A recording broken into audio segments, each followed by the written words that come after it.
I'm Marianne from the RWTA.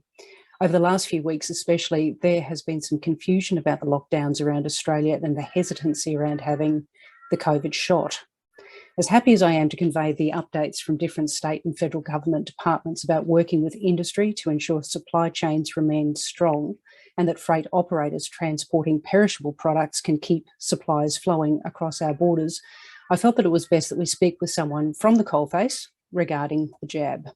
I'm very pleased to introduce you to Dr Louise Gardiner, a general practitioner who has worked for many years in Sydney and is now based in Brisbane. Dr Gardiner has kindly offered to speak with me today regarding the vaccine. Good morning, Dr Gardiner. Good morning. How are we all? Very well, thank you. As a GP, you've been in front of hundreds of people over the last 18 months and asked your advice on whether to have the jab or not, whether it's safe or not. For those who've not been able to discuss the jab with their GP, I was hoping you could shed some light on some of these concerns. So one of the questions that I've been asked is, what's the difference between COVID and the flu?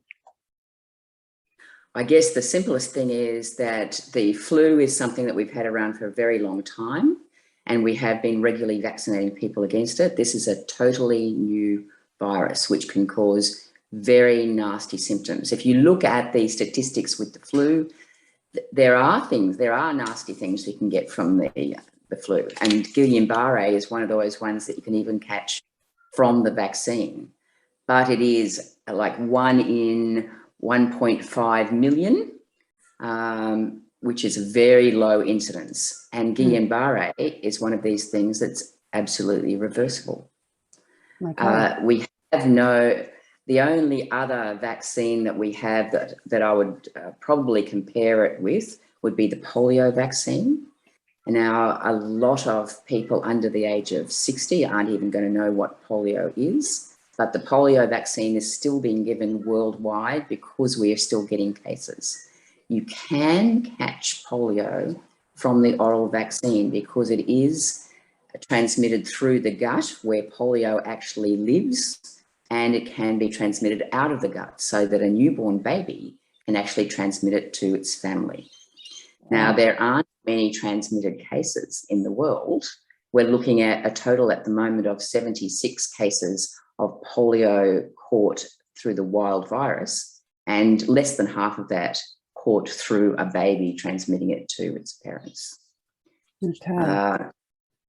So polio is a serious disease, but we can't stop the vaccine until it's been eradicated in the live virus in the guts of people who have been vaccinated and continue to transmit the virus.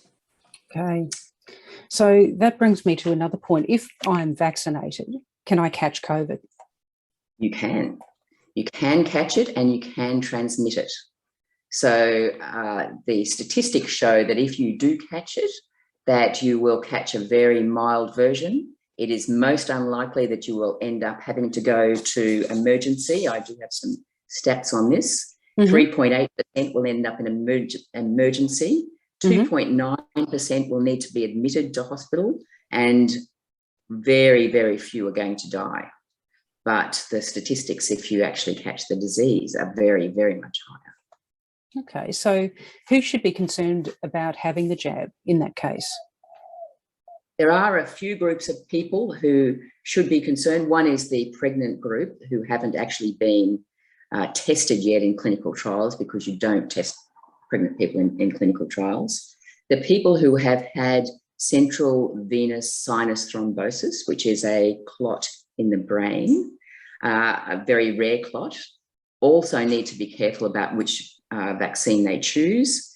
And people who have had heparin-induced thrombocytopenia, which is a particular loss of platelets which occurs when heparin is given to some people, and that also is rare. But they need to probably say, okay, we need to get away from the AstraZeneca vaccine and be vaccinated with the Pfizer just to be safe.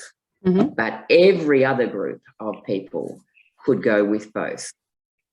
Okay, the difference I was going to say to you, would you recommend Pfizer over AstraZeneca? But what you're saying is there's a very small percentage of people that you would recommend to do that, in your opinion. Correct. Okay. Yes.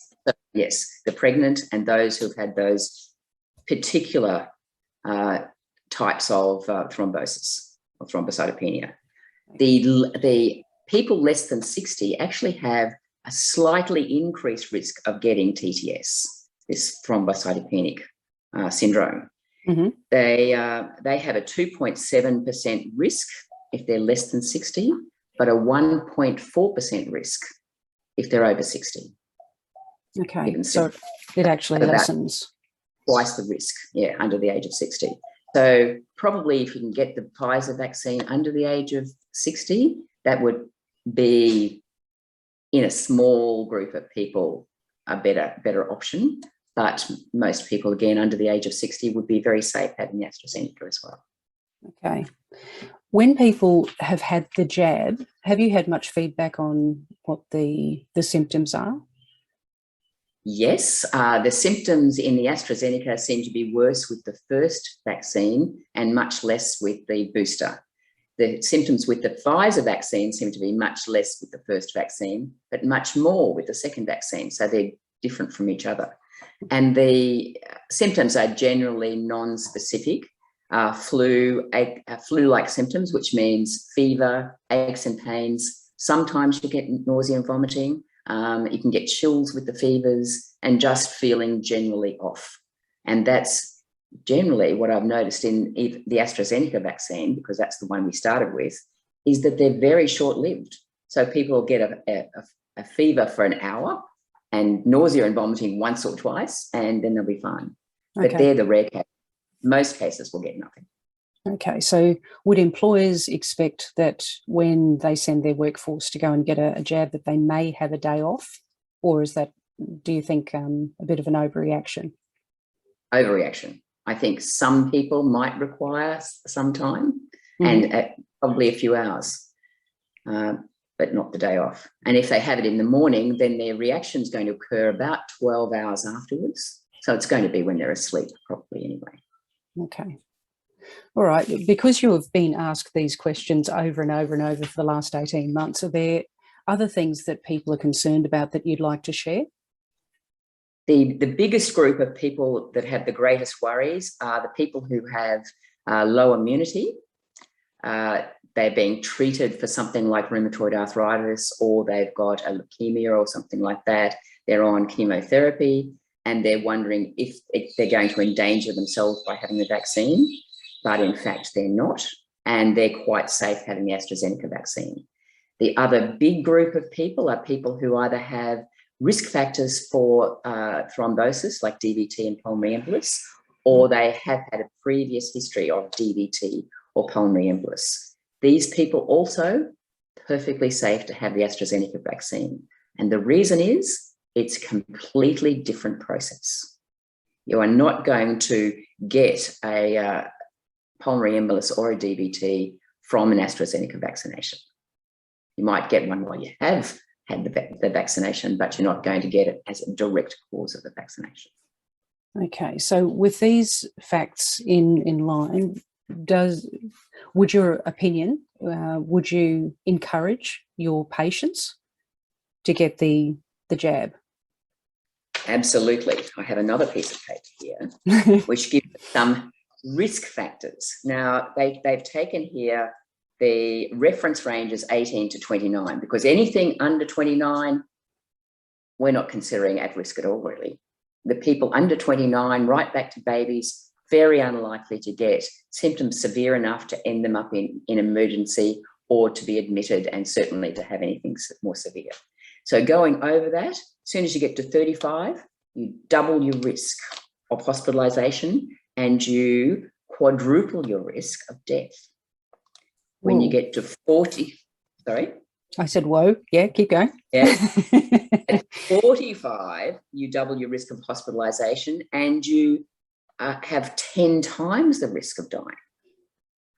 At 55, you quadruple your risk of hospitalisation, of getting into hospital, and your risk of dying is 35% of the reference range. 35 times what someone at 29 is going to have as a risk of dying. By the time you get up to 85, you've got 600 times the risk of dying. Okay. Yeah, that's those are fairly compelling, aren't they? Look, to close off, what would you say to people if they came to you? Go get vaccinated as soon as you can. And I've got 2 sources close to us where we have AstraZeneca only, or AstraZeneca and Pfizer, and I'm pushing people to go immediately, book in and get them as soon as they can. Great. Your risk with a vaccine is way less than your risk of dying, particularly if you're over the age of 30. That's a great overview. Thank you so much, Dr. Gardiner, for joining us today and for giving your insight on that, which is a very topical point of view out there. Yes, thank you. Okay, thanks.